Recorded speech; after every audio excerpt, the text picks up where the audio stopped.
Good evening, good morning, good afternoon, good whatever time you're watching this, to the guys, gals, non-binary pals. Oh, I went back to my original opener.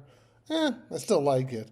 So I'd already recorded about 10 minutes until something happened with my phone connecting to my computer. Long story short, I had to start over. So this is my start over. It happens. Unfortunately, the past 10 minutes of recording it's only for the universe to enjoy now. As I always say, if you're going through any mental health issue, I ask that you turn this off and you dial 988, which is the mental health / suicide hotline, suicide prevention hotline, because you are more important than this video by far. You are important to this world. We need you. We want you. And please, if you're considering a permanent solution to a temporary mistake, turn this off. It's unimportant. So, I had advertised earlier I'd be talking about my relationship with teachers throughout the years, until I realized the Iowa caucus tomorrow. Yeah, baby. I gotta be talking about that. That's my groove. And the fact that I just sort of forgot means I need to be shaping up on myself here. So we will be getting to the teacher rant, just not today. So, what's going to happen in Iowa? Is there going to be any big surprise? What do the polls say? What do I say? Do I agree with them? Don't I? Are we going to have any big surprises? So I'm going to start with the Democratic side. I think that's going to be Dean Phillips. I kid. Of course, it's going to be President Joe Biden. I don't even know if they're doing anything with the Iowa caucus on the Democratic side, or if it's even happening, because honestly, the DNC has me pretty disappointed in the fact that I believe they're being quite undemocratic by avoiding primaries and caucuses at all costs. And just, anointing Biden the nominee, which I believe he would get the nomination quite easily. And I think it's actually hurting them by not having primary debates, because that would at least have Democratic values emphasized more often.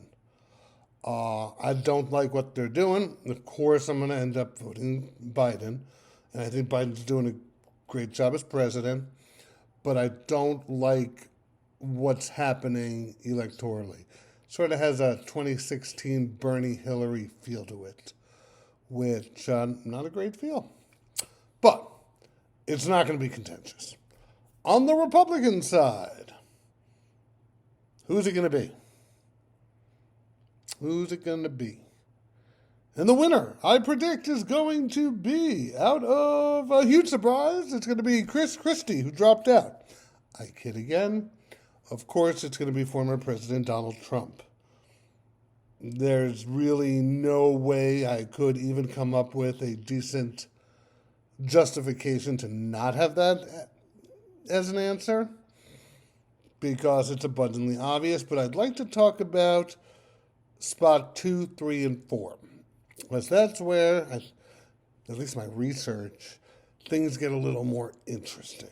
Okay? So, boom, here we go. The polls right now have had DeSantis and Haley flip-flopping for second place, with Haley now in the advantage.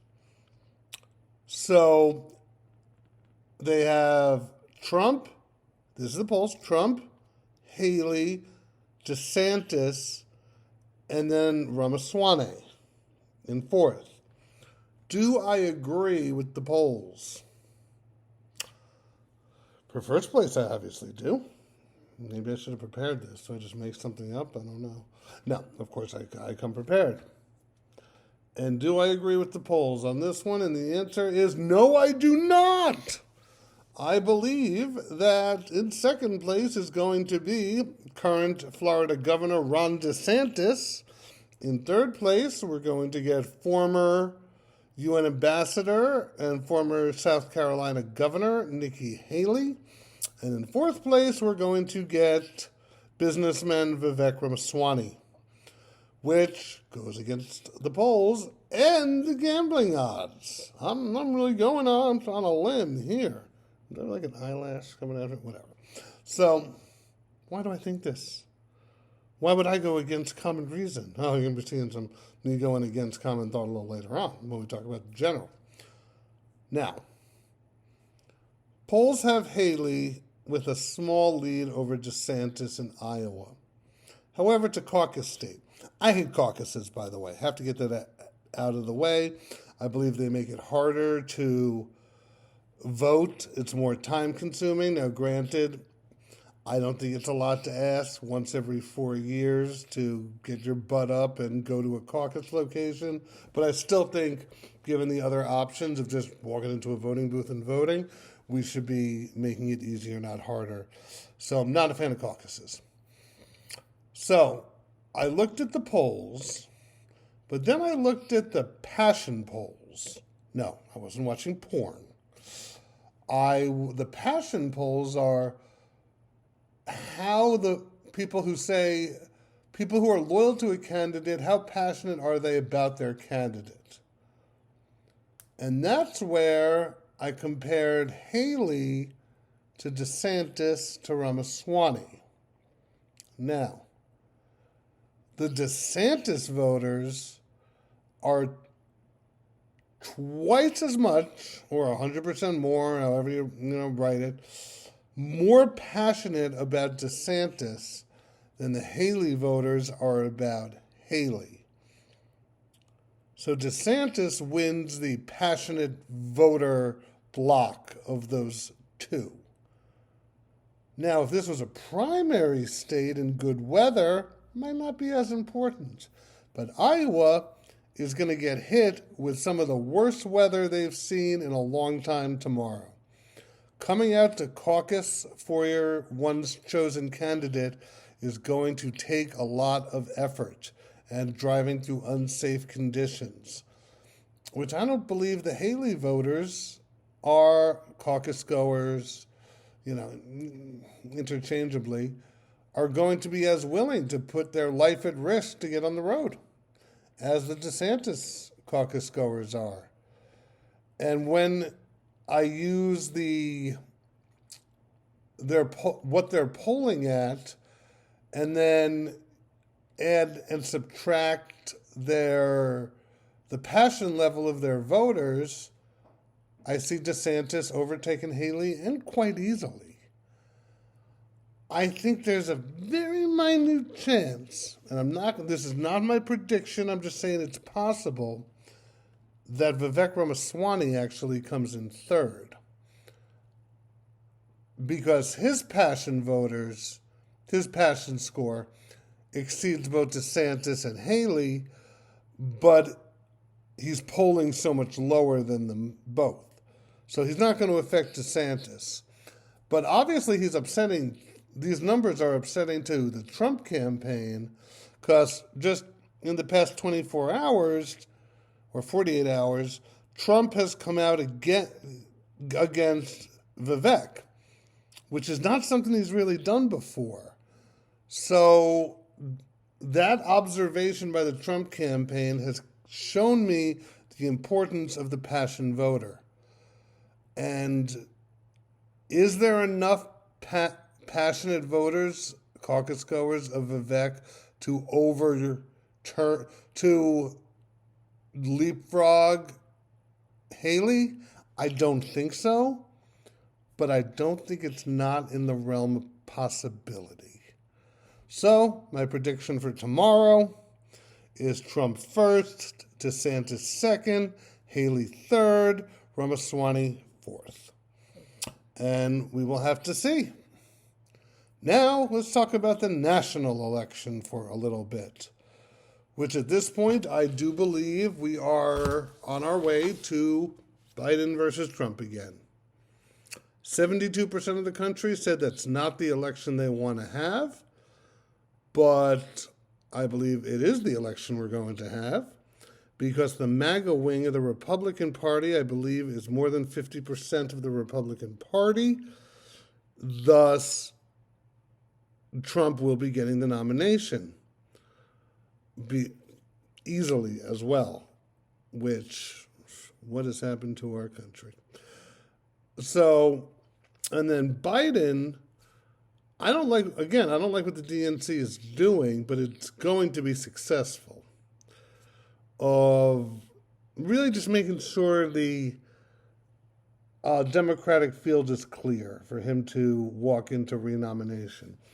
I think he would walk into renomination if they opened up a primary process to, the three other announced Democrats are Dean Phillips, Marianne Williamson, and Cenk Uygur. What about RFK Jr.? I'm running as a third party. We'll get to him. So it's going to be Biden.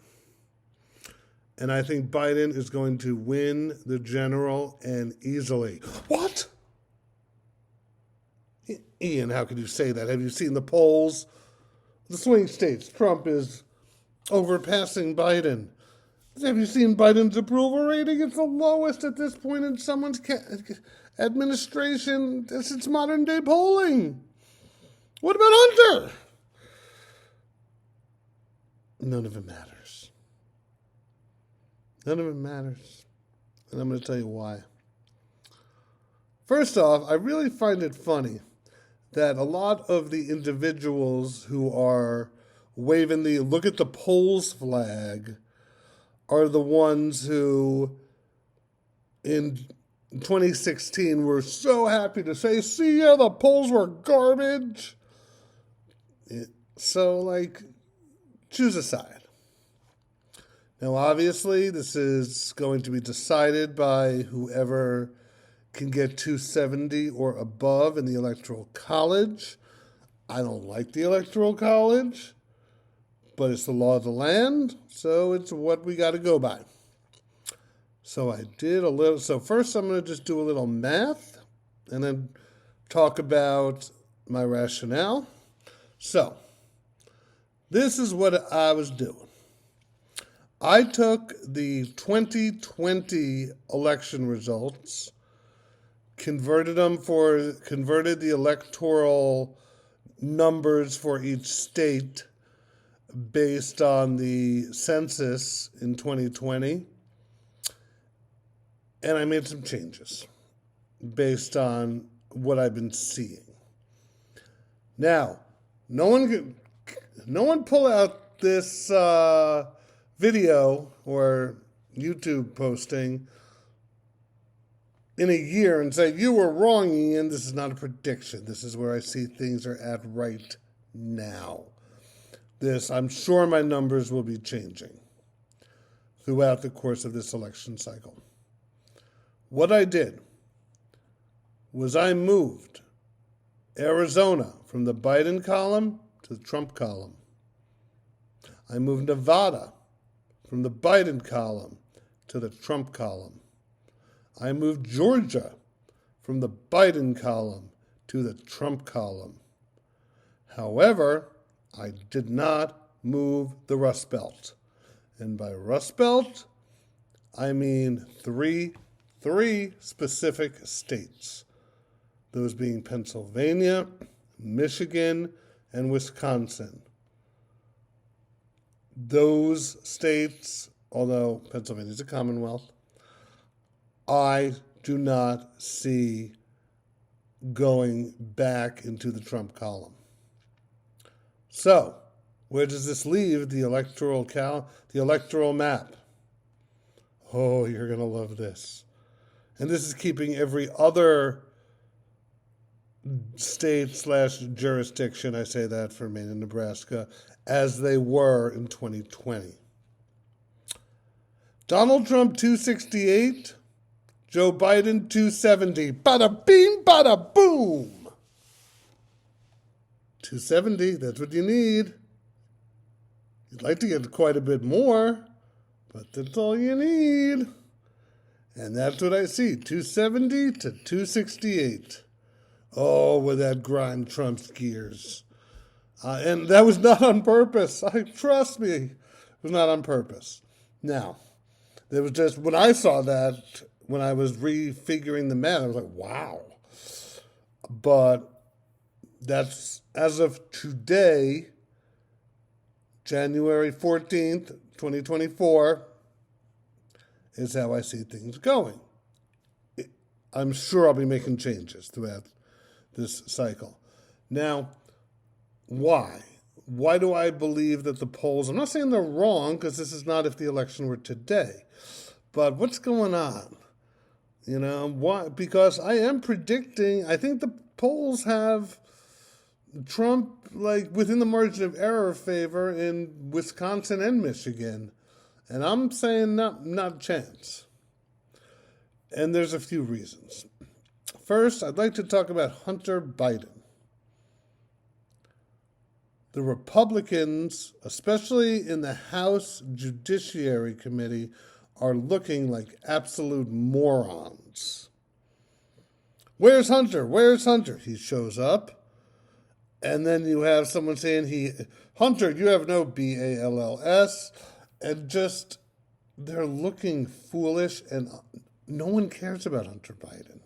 They don't. I don't care about Hunter Biden. It's not going to move votes, but their behavior is. And keep in mind, the behavior of the party is a reflection on the head of the party, which is going to be on the ballot, which is going to be Donald Trump. And on top of that, when Hunter eventually does testify, he has a compassionate story. When he was like 2 or 3 years old, he watched his sister and mother get killed in a car accident he was in. He broke all his bones. He watched his brother break all his bones, only to lose him to cancer like 35 years later. Now, granted, Hunter's done a lot of not nice things. But it can be spun in a way for people to have compassion for him. Because everybody has someone in their family who has dealt with addiction, who has dealt with loss, who has dealt with extensive grief and handling it the wrong way. And it can be spun in a way that the Hunter Biden issue, along with the Republicans just acting so foolish with it can work in Joe Biden's favor. Because they got this sham impeachment inquiry, and they're trying so hard to make a connection between Hunter's business dealings and Joe Biden. And yeah, okay, Joe got his son a job he wasn't qualified for. Find me any person with a rich dad who that wasn't on the table. Like, it's not going to move votes. Believe it or not, I've snuck into a bunch of Republican Facebook groups, and they're biting themselves in the whatever. By making trans jokes about Michelle Obama and Michael Obama, which is just so dumb.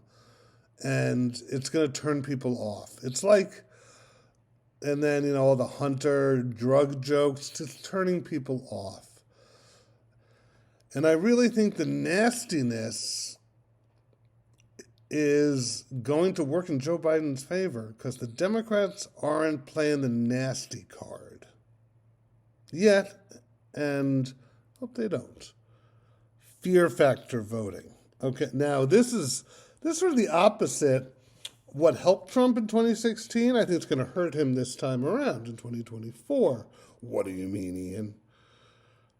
I know at least 3 people who have told me personally, and they could be lying, I wasn't there, that they went into the booth with the intention of voting for Hillary Clinton in 2016, and then just said, F it, let's try something new. You can't be serious about all the nonsense. Boom, Trump vote.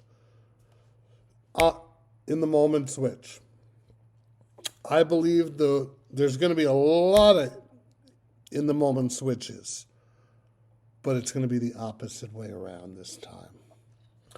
A lot of people are going to, well, at least 3 maybe, no, enough to sway, are going to go into the voting booth with the intention of voting for Donald Trump, and I'm sure a week or 2 weeks before he's going to say some obnoxiously stupid stuff, because it's a pretty easy prediction to make.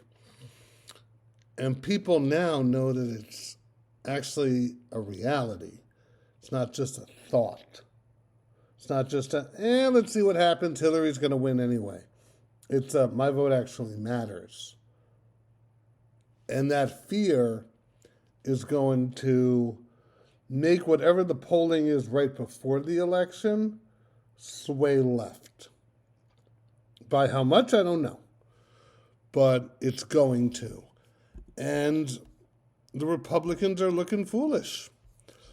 And my girl is going to pull through. Everyone thinks I'm crazy, but I'm seeing more and more of it pop up all over social media. Taylor Swift. Taylor, my girl. Well, Travis Kelce's girl. I'm just a Swiftie here.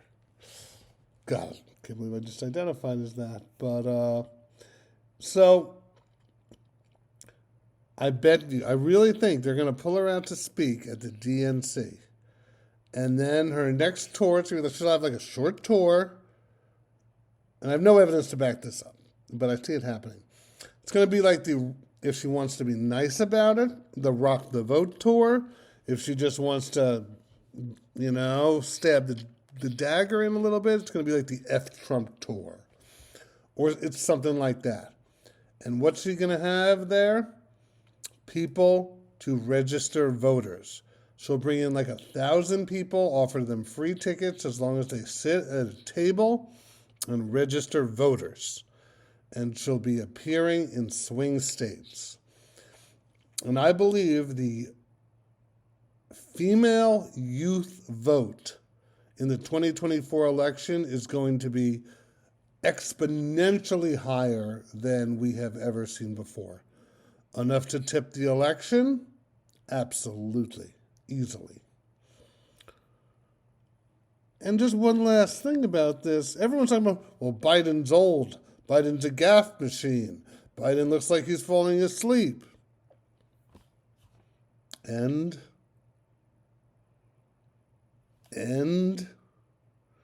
this is new. This is going to change things. This is going to make somebody say, you know what? I like Biden, well, his whole career, but it looks like he's fallen asleep, so I'm going to vote for the guy who tried to overthrow democracy 4 years. It's not going to happen. It's a card the Republicans are banking on that's not going to pull through. Then there's the third-party vote. Where are they going to move? Now, what are they going to do? That was calamari, by the way. Okay, so as of now, I see the third-party candidates being whoever the Libertarian is, whoever the Green is, along with RFK Jr. and Liz Cheney, who I believe will eventually announce a run, and potentially Mark Cuban.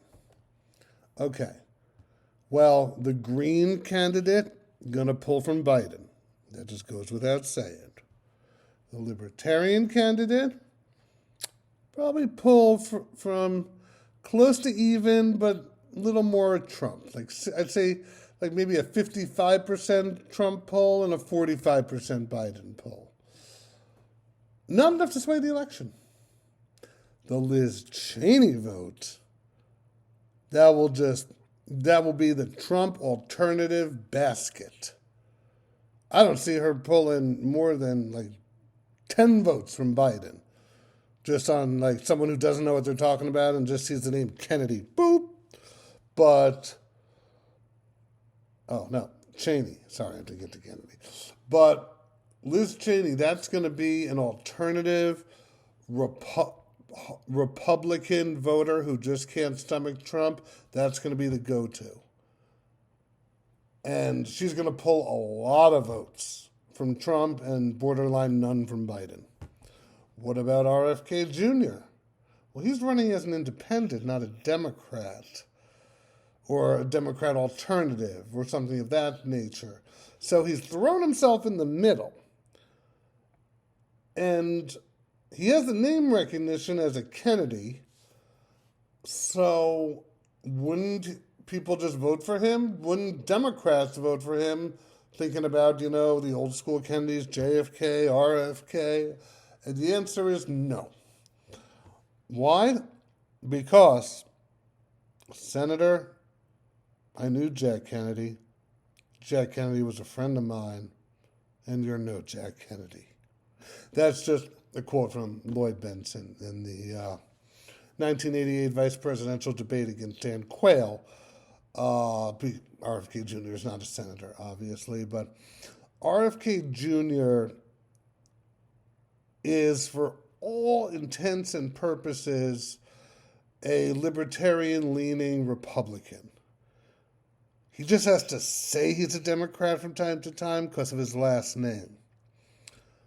But I believe he's going to pull more from Trump than Biden. Now, it's going to be nowhere near the Liz Cheney differential, but it's going to be like 65-35. Enough to move the election? Absolutely. So, we're heading into Iowa tomorrow. You know where I stand on the Iowa caucus. It's going to be Trump, DeSantis, Haley, Ramaswamy. And in the general, I see, as things are going right now, anything could change, Joe Biden winning re-election quite easily. And that's what I got. So, tomorrow, we'll see if I'm totally wrong on the Iowa caucus, and we'll see if any of my predictions change. Good night. Happy Martin Luther King Day. It's after midnight now. And, yeah, I look forward to seeing how things turn out tomorrow. Stay safe. You're loved.